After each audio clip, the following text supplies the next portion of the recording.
Perhaps in your journey in life, you've had just a glimpse into that unknown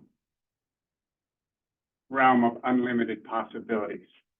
Some call it the source, universe, God, divine matrix, vortex, the unified field. There's a number of ways that people have been able to look into the unknown through dreams, psychics, mediums, past life regression, hypnosis, near-death experiences, meditation, channeling. Today, I'm going to tell you some personal experiences I've had with dreams and visits to a psychic. Over 30 years ago, I was a process engineer in the semiconductor industry. Okay, shake your head. We made computer chips, and I was designing the process to build those chips.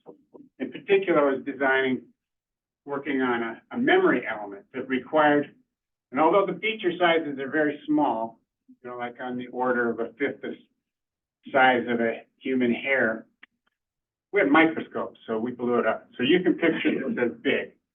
We're depositing this thin film into a hole, and it needed to be perfectly uniform at the bottom. And as you might imagine, around the periphery of this hole, it wasn't very uniform, and the thickness in the middle wasn't quite as thick. It might have been a little thicker than around the perimeter, and it didn't work. One night I had a dream. There was a white, three-dimensional object slowly rotating in an infinite black space. This object was shaped like a dog bone with squared off corners and flat on the top and the bottom. And as it slowly rotated in space, I could see this thin film on one end of the dog bone. When I woke up, I knew exactly what this meant and what we needed to do. We needed to deposit this thin film first and then build the hole on top of it. That way it would be perfectly uniform in the bottom of the hole.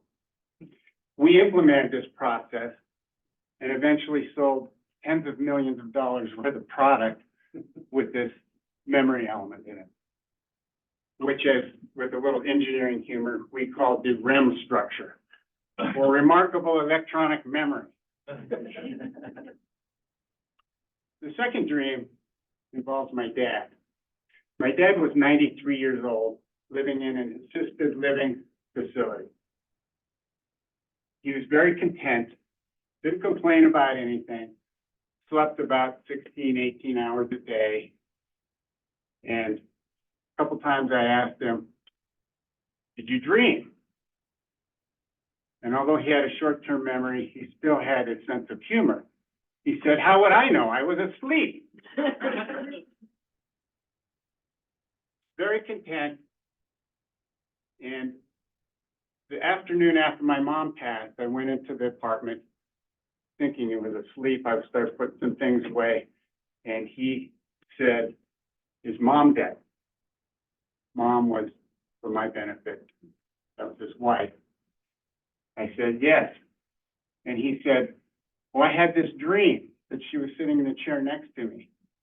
And she was getting up and she said, 'I have to go now.'" And then my dad asked, "When did she die?" And I said, "Last night." She said, "Well, it wasn't a dream then."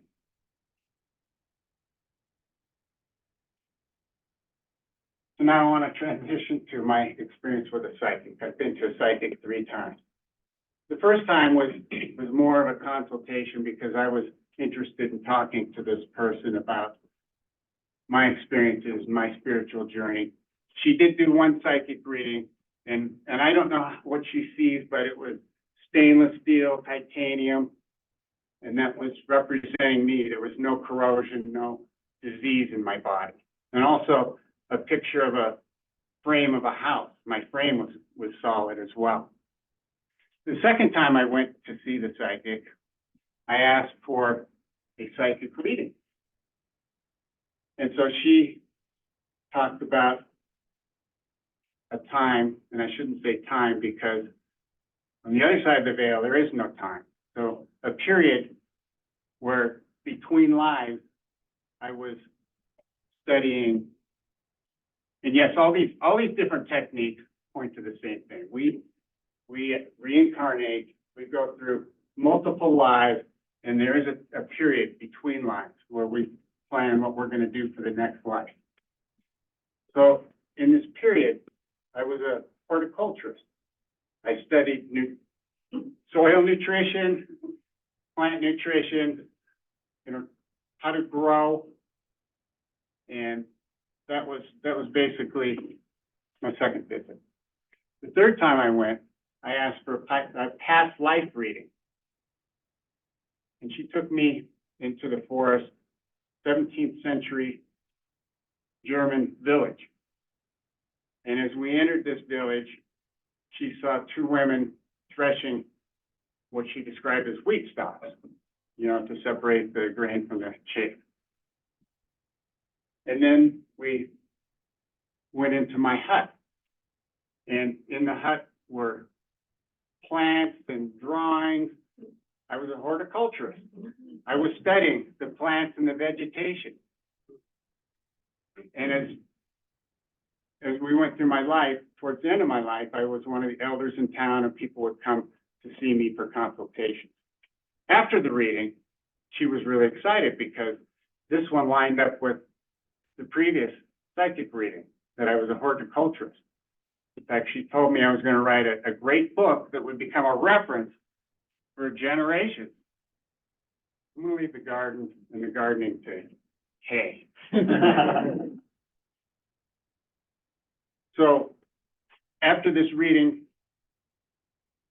I told her that my last name was German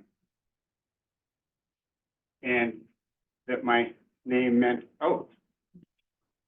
She was excited about German, and then we quickly looked up a picture of oat stalks. They look identical to wheat stalks. Those are my experiences with dreams and a psychic. As I mentioned, there's many other ways to catch a glimpse into the unknown realm of unlimited possibilities, including mediums, past life hypnosis, regression, meditation, near-death experiences. So what can you do? There's a lot of books on these if you're interested. The other thing you can do is pay attention to your dreams, pay attention to your intuitions, and pay attention to your synchronicities, the synchronicities that you see in life. They may just help guide you through your journey in life.